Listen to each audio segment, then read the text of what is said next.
Ratnabhushan, a friend, motivator, and guide to IAS aspirant, international motivational speaker, leadership trainer, CEO, coach, political strategist, and policy advisor. No need to audit PM Cares SC. No need to audit PM Cares. Bench refuses to direct transfer to funds to NDRF, says they are separate entities. The Supreme Court on Tuesday endorsed the PM Cares Fund is a public charitable trust to which donors contribute voluntarily. There is no occasion for Comptroller and Auditor General CCAG to audit a public charitable trust independent of budgetary support or government money. The court said that it is not open for PIL petitioner to question the wisdom that created the fund in an hour of need. It got 3,076 crore in 5 days. The PM Cares Fund collected more than 3,076 crore in the first 5 days of its formation, according to data available on its website. It does not provide any information on the contribution made from April onwards. Troubled waters. EU and Turkey should not let the tension in the Eastern Mediterranean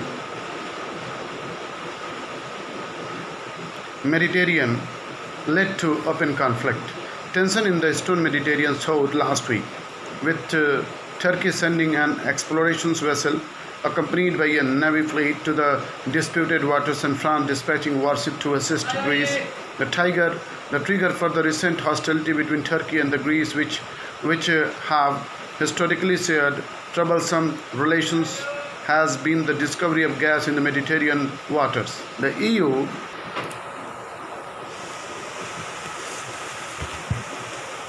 plans to transport the gas in its mainland, which would help reduce its dependency on Russia, have raised the region's geopolitical profile. Turkey and Greece have overlapping the maritime claims, but when EU members and its allies in the West Asia and North Africa made plans to build a gas pipeline from the Mediterranean to Europe mainland, they kept Turkey out of it, which infuriated Ankara. Earlier this year, the East Med Gas Forum was formed by Cyprus, Egypt, Greece. Earlier this year, the East Med Forum was formed by Cyprus, Egypt, Greece, Israel, Italy, Jordan, and Palestine, and Turkey was again excluded. But Turkey challenged the pipeline project and reached an agreement with Libya's Tripoli-based government, which Ankara is backing, to form an exclusive economic zone (EEZ) from its southern shore to Libya's northern coast across the Mediterranean. Greece claimed that Turkey's zone violated its maritime sovereignty. Later, Greece announced the EEZ with Egypt, which clashes with the Turkey zone. Immediately thereafter, Turkey sent its survey ship over.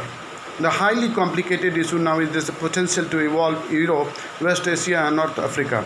It's difficult to demarcate the maritime boundaries in the Eastern Mediterranean, which is dotted with the Turkish and the Greek island. Cyprus is physically divided, with the southern part ruled by internationally recognized government and the northern part controlled by the Turkey. Turkey's survey plans exploration activities around Greece Great Island, which lies just outside the Turkish-Libya economic zone. Turkish-Libya economic zone, and Greece and Cyprus call it violation of their sovereignty. It's a beautiful article. Railways deploy ninjas for surveillance.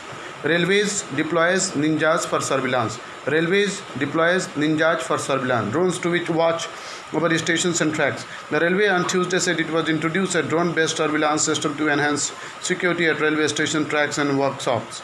Eye in the sky, improving surveillance system. Railway has recently procured Ninja unmanned aerial UAV with a real-time tracking, video streaming, and automatic fail-safe node. The drones will enhance monitoring of the railway's assets and ensure additional safety for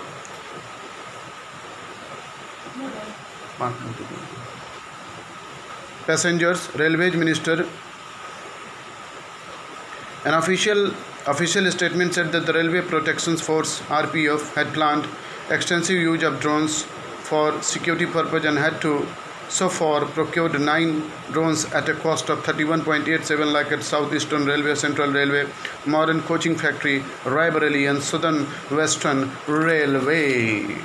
India committed to strengthening ties. India committed to strengthening ties. India committed to strengthening. Jaishankar calls his Sri Lankan counterpart. Modi had spoken to Rajpaksha on August 6.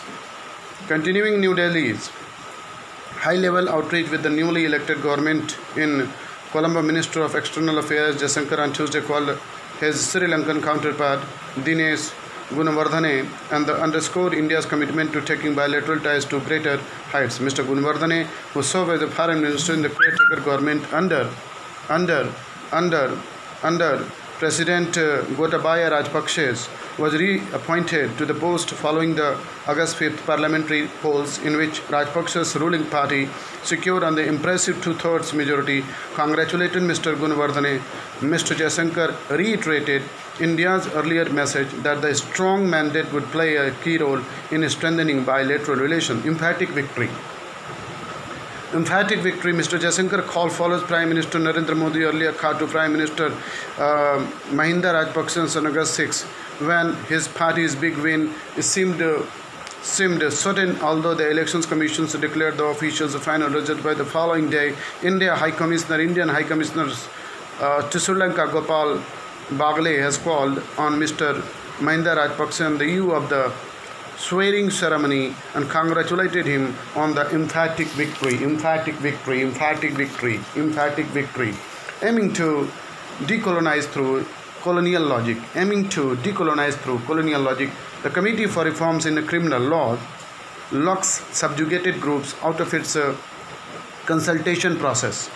In July, the Ministry of Home Affairs consulted the Committee for Reforms in Criminal Law to undo the colonial foundation of our criminal law. The precise mandate for the committee has not been put into the public domain, but it is apparent that the committee aims to recommend an overhaul of the Indian criminal justice system. Among others, judgment lawyers, activists have voiced their concern about the complications and the operations of the committee. Reforms based on the committee's recommendations will have serious ramification. The word which I repeat, it very important, please note it down. Ramification for every person who is subjected to the criminal justice system. A smoothly functioning legal system determines our freedom to live authentic lives as a full citizen in a democratic polity. The administration of criminal justice shapes the boundaries of whom we love, what we say, whether we complain about violence, how we respond to hate, and many other foundational aspects of our life, despite the pervasive ways in which criminal laws interact with our most intimate decision. The scope of these laws is not going to be detrimental by a process that is exclusionary for most of the Indian citizens. If the aim is to decolonize the law by disabling democratic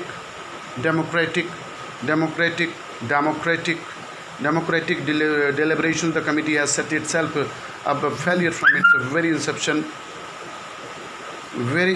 Decolonization was not a movement in 1947. Decolonization is an ongoing process which requires a commitment to unholding the colonial logic of domination governing citizen-state relations. The committee's methods, on the other hand, entrenched structures of operation. Empowered circles, impatience and injustice. There is a flawed logic in the reactions of those mistrust an institution of power but accept the solution it puts forward.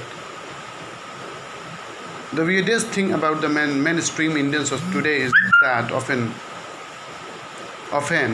the very people who legitimately critique a police force of being corrupt, incompetent or unaccountable turn around and demand that any suspect surrounded by a same police force should be summarily lynched or encountered. So thank you very much to watch my program. Wish you all the best and good luck.